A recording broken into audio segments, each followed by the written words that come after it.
விரல் விட்டு சொல்கிறாரு. 2020 உங்கள் மேலே அடிதடி கேஸ் இருக்குது, 2021 உங்கள் மேலே அந்த கேஸ் இருக்குமா, 2022 இந்த கேஸ் இருக்குமான்னு ஒவ்வொன்றா எனக்கு சரியாக கூட அது ஞாபகம் இல்லை. ஒவ்வொரு கேஸாக சொன்னாங்க. ஸோ நான் சொன்னேன், ஓகே சார் எங்கள் அப்பா பேர் என்னன்னு கேட்டேன். உங்கள் அப்பா பேர் எனக்கு தெரியலம்மா அப்படின்னாரு. எங்கள் அப்பா பேர் தெரியாமல் என் மேலே என்னென்ன கேஸ் இருக்குங்கிற டீட்டெயிலை உங்களால் சொல்ல முடியுமா சார் அப்படின்னு. அதான் நான் கழக வக்கீல் அப்படின்னாரு. கழக வக்கீல்னா கழக தோழர்களுக்கும் கழக தோழிகளுக்கும் உறுதுணையாக ஒரு அரணா ஒரு பாதுகாப்பாக இருப்பாங்கன்னு தான் நான் நினச்சிட்டு இருந்தேன். பட் இங்கே அப்படி கிடையாது. எந்த ஒரு பொண்ணு வேலை பார்க்குறாங்களோ அவங்கள டவுன் பண்ணி பேசுகிறது தான் கழக வக்கீல் அப்படிங்கிறது இப்போ தான் புரியுது.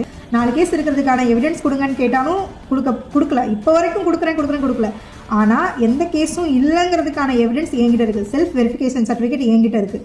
அதை நான் எடுத்துகிட்டு போய் ஆனந்த் சார் கிட்ட காமிச்சாலும் பெருசாக எந்த ரெஸ்பான்ஸும் இல்லை. சார் இந்த மாதிரி தேனி மாவட்டத்தில் இருக்கிற எல்லாருமே என்னை இப்போ தப்பாக பேசுகிறாங்க சார் அப்படின்னு சொல்லிட்டு நான் கேட்டேன். அவர் உடனே கால் பண்ணி, என்னம்மா எந்த ஒரு தப்பும் இல்லாத ஒரு பொண்ணு மேலே எப்படிமா இவ்வளோ பெரிய குற்றத்தை நீங்கள் வச்சிங்கன்னு கேட்கலாமே. ஆனால் எதுவுமே கேட்கலையே. ஏன் கேட்கல?